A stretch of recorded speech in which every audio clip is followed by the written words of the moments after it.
Low again. Our guest today is an actor whose big breakthrough came on Broadway in A Long Day's Journey into Night. Soon thereafter, he was captivating audiences with his fine portrayals in films and on television, including his mesmerizing performance as an amoral killer in Compulsion. Please join us in welcoming Bradford Dillman. And now, here's your puckish man of the half hour, Skip E. Lowe.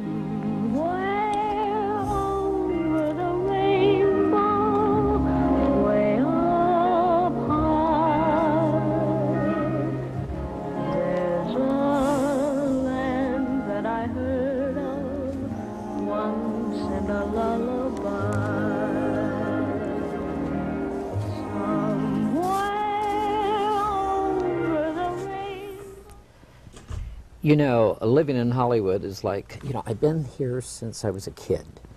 And people come up to you and say, are you anybody?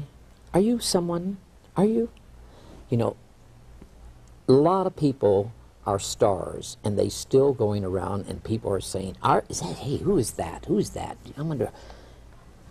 Well, I have Bradford Dillman just wrote a book, and the book is titled, Are You Anybody? That's I correct. think that is a great title. Well, it came out of life, Skip. It happened when I was walking down a street at Universal, and a tram came by, and a frustrated woman reached out and pulled me right into her face and demanded, are you anybody? I mean, with all the stars who were walking around one thing or another, she figured, maybe. That happened at Universal. Universal. But you really started, Bradford Dillman, actually born in San Francisco. Correct. Went to Yale. Boy, Yes, Yale, yes. That is a good school. Drama school is great there. I wasn't in the drama school. You weren't? No, I was in the Yale Dramat, undergraduate sort of thing. But that was a big sacrifice for my parents, sending me back to Yale. I mean, that was a wonderful deal. But you did serve the Marine Corps, which is my favorite branch, because I entertained the troops in Vietnam, and they were the best, the Marines. Well, it's a very difficult kind of service to survive, let's put it that way. But anyhow, yeah, and I've been fortunate enough, I've played Marines a few times. You certainly did. Bradford Dillman, how did you get in the business, first of all? I decided, following the Korean War, that life is very, very short, and one should do in life what one remembers having done best or enjoyed most. Right. And for me, it was the theater, it was acting, because from my experiences in prep school and at Yale, I was in many, many plays. I thought, I'm going to give this a try. Right. And of course, my parents, being rather conservative San Francisco people, didn't like the idea at all. But I went ahead and I did it, struck out on my own, and I gave myself a 5-year time limit. Oh, you gave your time limit? I did. I did, because I said, I'm not going to waste my life or waste my youth. And if it looks as if it's not happening, I'll go into my dad's brokerage business. That's what he was. That's what he was.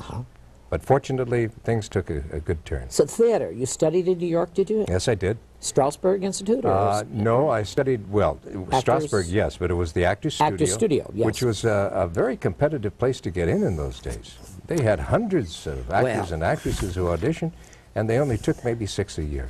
But look at the people you were in the classes with. Was Marilyn Monroe in your class even, I think? Well, Marilyn Monroe... Montgomery Clift?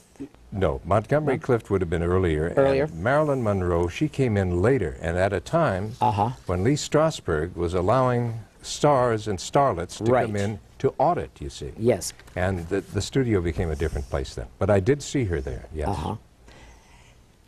Shelley Winters, did she teach there? She did teach she may be teaching there now, but she was a member there. She was a member, Oh, indeed she was. There was a play that came out of the Actors Studio called A Hatful of Rain. Right. That she was in. And that's right, she was in, yes. That's right, Ben Gazzara, Anthony Franciosa, and... which she married later. Anthony. Yes, she did. Yes, she did. And at the moment, as we speak, he teaches at the Actors Studio West. Here, yes. Yeah, he's a fine actor. He's a wonderful actor. Yes. Very, very first Broadway show. My first was, well, I actually was a walk-on in something called Inherit the Wind with Paul Muni. Ooh. And I got the opportunity to study him every night. Boy, I want to find out about him. Well, he was a chameleon, as you know. He could become so many different people. They're the best kind of actors, I believe chameleon so. actors. I agree. Laurence Olivier, yes, chameleon. Yes. Mickey Rooney is a chameleon. Yes, that little he is. impish guy. I know he is. He's wonderful. And you worked with him, of course. Yes, I have. Many times. But the chameleon actors are just... Well, Paul, go ahead. He was special. He was really special. He at that particular point in time, he was having a hearing problem, and whenever he went on live television, the proviso was he had to play a deaf person, and that way they could put a little aid into his ear. Yes. And from the booth, they could call down his line at any time that he dried. That's what I heard too. But it was an experience just watching him. And Ed Begley, we're talking about Begley Jr.'s dad. A good actor. Was, wonderful actor in the same play. Yes. But he was overshadowed. Even Tony Randall was overshadowed by this massive talent. Hollywood. How did Hollywood got Bradford Dillman? I mean, 20th Century must have got you somehow. But what? Well, How did that happen? Fortunately, I had some success in the play Long Day's Journey Long into Night. Day's Journey into Night on Broadway with... Well, at that time, we had Jason Robards played my brother, and Frederick March and Florence Eldridge were our parents. But you did also the television performance with... Didn't you just do the movie, too? No, my friend Dean Stockwell did the movie. Stockwell did the movie. Yes, with Katharine Hepburn and Ralph Richardson. That's it. Yes, that was yes. it. That's but Jason reprised his role in that. But it was a wonderful experience. I mean, this was an exceptional play. It was considered to be the opening of the century, because this was Eugene O'Neill's masterpiece. And I want to tell you, I was just scared to death, because I was a neophyte. I was a kid. I didn't know which end was up. And I was helped so much, particularly by Jason. Jason Robards. Oh, yeah, yeah. In fact, he's my favorite actor. Is he? Yeah. I think he's every man's favorite actor. He was such good... Ice Comment? Yes, Iceman Cometh. Yes. One of my very favorite. And as a matter of fact, you were in it. I was in the film of it. In the film. Yes, I was. You were wonderful in that. Well, thank you. That was a wonderful movie. But Jason didn't get to play the part. No, it was played by Lee Marvin. Lee Marvin, yes. And that wasn't the same thing. No, I know. No. Working with Jason Robards, he must have... You got something out of there. Well, you did, because with Frederick March and with Florence Eldridge, both wonderful actors, they would always repeat their performance. There was nothing new. But with Jason, he always came in the big fight scene that we had in the last act, he would come in with something new every night. I never knew what he was going to do. And therefore, it forced me to concentrate and to latch onto what he was doing and to respond to what he was doing. And every night it was exciting and different. That's good theater actors. That's what a good actor is, a good theater actor. Well, that's where you learn. So. Yes, yes. You brought me a clip when you went to 20th Century. Is this from 20th Century Fox? Or the clip in Love, in War? Yes. Is this? Skip, in those days, if you were a contract player, and we were the last of Hollywood's contract players. You were the last of it, very. I believe yes. so. Okay. Maybe at Universal a couple of years later. But I believe we were among the last. Right. Anyway, you were assigned a project, and then they ran a test on you with another actor or actress they were considering to be in the same film to visually just see to converse whether if you connect. To see what the chemistry was like. Yes. So we ended up, making fatuous conversation. But we were all posing for the brass in the executive building, hoping we'd get the part. Okay, let's. This is like a screen test. That's exactly right. Okay, In Love and War from 20th Century, Bradford Dillman. Let's see it.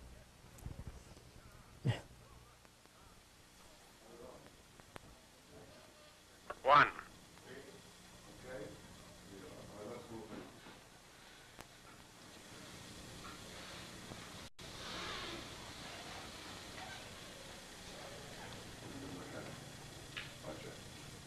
Why don't you button up that blouse and fix your tie? What do you think, we're running a military school? Old Sarge, right up there with Mom and apple pie, aren't you? You can button up your lip, too. Is there something on your mind? No, sir. Oh, no, sir, me. No, Sarge. I'll take the caps off. Give them another look. That collar looks terrible. Fred, why don't you fix that collar? I'm sorry, Sarge. Has anybody ever changed your diapers?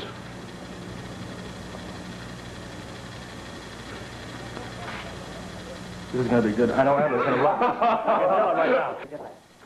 Yeah. 2. Okay.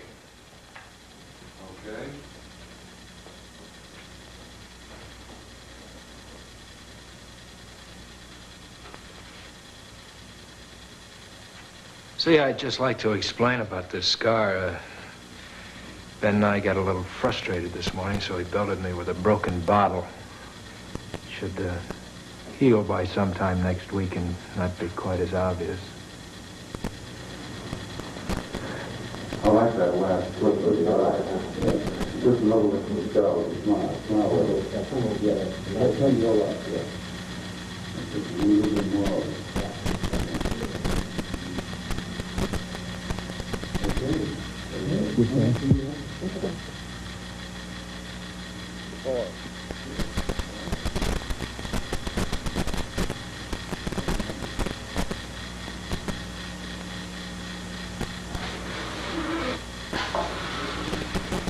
I understand you've lived in New York for a while. Is that right, France? Well, let's say I lived about 5 months in New York, then I came out here without a word of English, like usually. And I spent 2 or 3 months, then to Kauai, then back here a month. And then... Oh, that's wonderful. I was wondering, when you lived in New York, did you ever get a chance to go to Boston? Never, unfortunately. Why? Well, this is the scene of the picture. This is where the picture takes place. And I'm this is sorry. where you are a nurse in the Massachusetts General Hospital there. Well, I think I better require for a book or something, because I will never get it. Have you ever had any training as a nurse? Have you ever worked on it? Well, I think this is a natural feeling. I like sick people. I've had a mother sick all my life, so... That's me, sick people. Oh, that's great. I take care of you, I promise. You will? Yes, I will. That's a promise? Mm-hmm. Okay, that's good enough for me. How did you like working on South Pacific? I loved it. I loved it dearly. It was a wonderful thing. I'm lazy, I guess, and they didn't put me to work very much, and it was just fine. Well, do you think that the part that you might play in this picture is very different from Liad? Who knows it? I'm sure it is different. The way that I'm dressed and the way that everybody look at me is certainly different, but I don't think... actually, I don't know very much about it. I hope It was that Frances Newman. Newman. She's beautiful. Oh, beautiful. Charming, charming. And Robert Wagner and Jeffrey Hunter. And Jeffrey Hunter. That's Wonderful correct. Actors, wonderful guys. Yes, and we were all contract players there at the same 20th. at 20th Century Fox, and this was a standard routine. You went out there and you Philip auditioned Dunn for- directed that. Yes. Yeah, he's a charming guy. Charming man, great writer, Philip Dunn.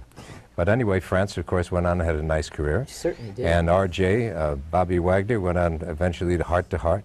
And the sad thing is that Jeffrey Hunter did so many action pictures. What a handsome And man. he fell off the stepladder or something like No, that? well, What happened? Well, what happened was he went on and he did the movie King of Kings, and he played Jesus. Right. And he was crucified by the critics. And he became so upset, one thing or another, he began to drink. He was a drunk, yes, he But did, yeah. he had kicked the habit. Everything was great, and he fell down a flight of stairs. Stairs, that's it. And he was God. sober And when it happened. he was sober? And everybody said, well, of course he was drunk, and he wasn't. Oh, I'm sorry. Anyway, he was a charming, handsome man, talented man. The movie called Circle of Deception. Oh, boy. And tell me about that lovely lady you met in this film, Susie Parker, who is Susie your Parker. wife. That is correct. She is my wife. We met on Yes. this movie called Circle of Deception. Uh-huh. And she was a little miffed that she had to do the movie because she had come off 2 pictures where her leading men were Cary Grant and Gary Cooper. So naturally, she considered me to be a step down in class. #1 model, class model in a world. That's #1. And I said to myself, they're stiffing me with a fashion model instead of an actress? Yes. And so when we began the film, we were kind of shadow boxing, but things heated up pretty quickly. Lovely lady. She is. The mother of... Mother of 3 children? She and I together have 3. I have 2 by a previous marriage, and she had 1 by a previous marriage. I see. So Okay. we raised 6. 6 kids. That's correct. All in Santa Barbara. Living in Santa Barbara. And, well, they're all gone now. No, but yes, their children are, yes. you've been there for a long time in Santa Barbara. We have. We moved there in 1968. Life must be fabulous there. Well, it's quiet. It's well out of the Bradford Dillman likes social that scene. tranquil. Yeah. You seem like you like that tranquil. I prefer privacy. Yes. Tell me about this book first. Oh, first of all, I'm going to ask you about Orson Welles, Crack in the Mirror. That wonderful actor Orson Welles. What He's a a genius. Great.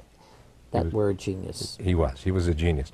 I wish I could report to you that he was a warm, wonderful human being, but that was not the case. I know, it wasn't the case, no. was it? But the first time I worked with him twice. In Compulsion, he was very supportive and very, very helpful to both Dean Stockwell and myself. But the second time I worked with him, Dean and I had gotten notices comparable to his, and for some reason he didn't like that at all, and he was out for me. But, He was? Yeah, so it didn't turn out as happily as the first time. But in Compulsion, you got an award, so many awards. I mean, let's face it. The film did very well. The film was wonderful. Compulsion was one of the best films ever. I just wish that today they would return to black and white type movies for some kinds of subjects. It really is so much more effective. You just used the word subjects, because we don't have subjects in movies today. That word is, there's no subjects, there's no stories. There's special effects. That's what it is, all computer size. Yeah. Everything is computerized. Everything blowing up one thing or another. So Orson Welles and you got along okay, that was fine. Yeah, well, yes. But anyway, getting back with Dean Stockwell, working with him in Compulsion. Worked with Dean later on. We did a biker movie called One Away down there in South Africa. And Dean actually is a terrific biker. And I can't ride at all. So I had this stunt guy. I would come in and I would lift up my helmet, and then when I was to exit, I'd put the helmet down and somebody else would dig out. So I never had to do any of that stuff. But I looked great doing it. But Dean actually is a biker. I'm looking at you right now at Bradford Dillman. Have you had good times living in Santa Barbara since you've been there? Well, we have entirely different friends, Skip. We have no friends. What is your day like there when you're not working? Well, when I'm not working, I'm usually writing or going out and playing golf and being naughty in that regard. But, naughty? That's fun. Well, and raised a lot of children in the process. Are you anybody? This book, as an actor's life, this is an actor's life. This is about you. This is, what is it telling us about? It's intended to do two things. It's intended to be entertaining, hopefully, amusing, and it's intended to be informative. Because in the course of the book, I spell out all these different pitfalls that actors must face along the line. And hopefully there's a lot of good advice for young actors or people who are intending to take up acting as a profession. What has been the hardest for Bradford Dillman? I would say getting the good parts. That is the hardest of all. Because if you work for a living to raise a family and accept just about every script that comes along, suddenly you're not considered to be a serious actor anymore. And therefore the good parts are not offered to you. But that's okay. That's the trade-off, provided that you can put food on the table and raise your family. Well, this is a good part, Compulsion. I like to show my audience this clip of you and Dean Stockwell, this wonderful movie, and it got a lot of awards. From the, I think even in was it in the Cannes Festival? Yes. It won the Cannes Festival Yes, it Award. did. I love to show this clip, Compulsion. Thank you.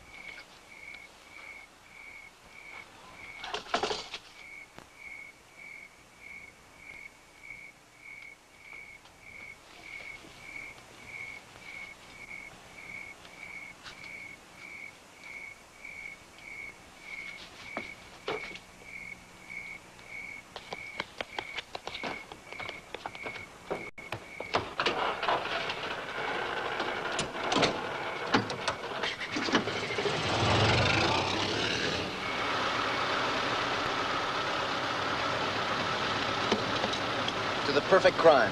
Crime. Oh, my wealthy fraternity brothers.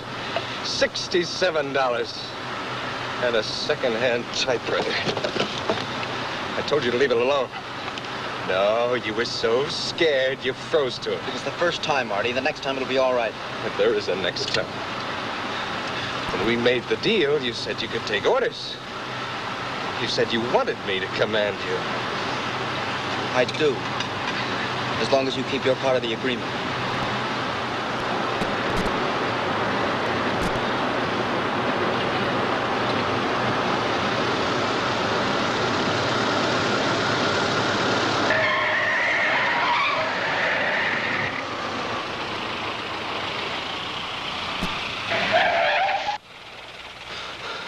What was the big idea of that?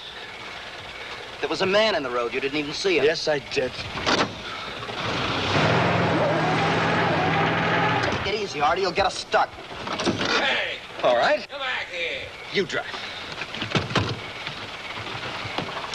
Come back here. I want to talk to you. You trying to kill somebody? He's drunk. We better get out of here.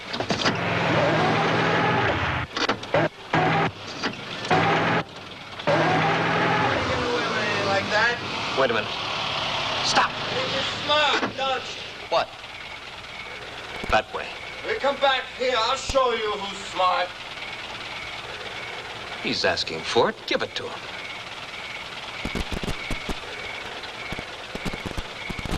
That's an order, Judd.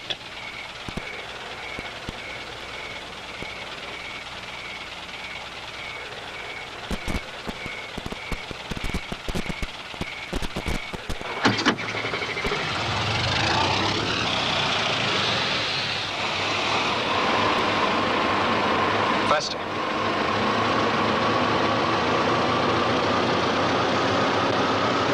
Hit him! Hit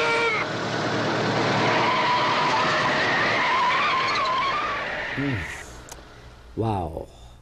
That black and white is so strong and so powerful. Bill camera Mellor. work. Bill Mellor was the cameraman on it, and I think he just did a remarkable job. Oh, God. But what makes this particularly harrowing is that this was a true story. It was, yes, The of Thrill course, Killers, of course, Leopold of and course, Loeb, yes. Of course, it was a great story. Looking back, would you do it the same way, Bradford, or would you do it something a little different? Do you mean in terms your of my li- in career? your- yes, In setting, yes. To tell you the truth, Skip, I don't know if I'd even be an actor. I think I'd be a football scout. Really? Yes.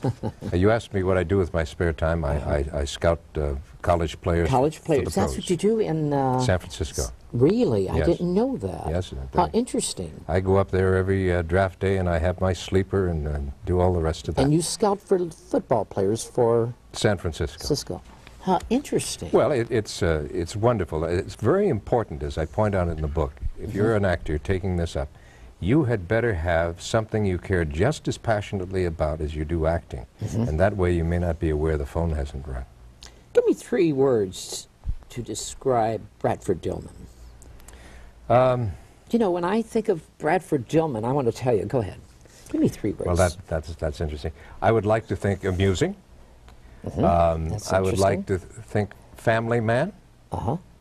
And I would like to think talent. Tell me about your wife.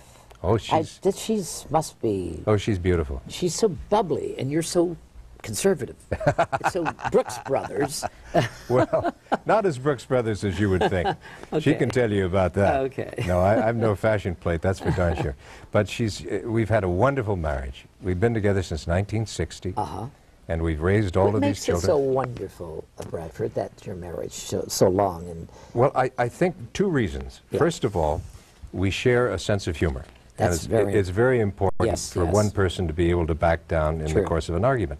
And second, candidly, is the fact that I spent so much time away. I was always off on location doing one thing or another. So she had time to forget what a trial I can be. And when I would return to my family, it was always some kind of conquering hero. So separation definitely makes the heart go fonder. writing this book, are you anybody? Yes. Enjoy doing it?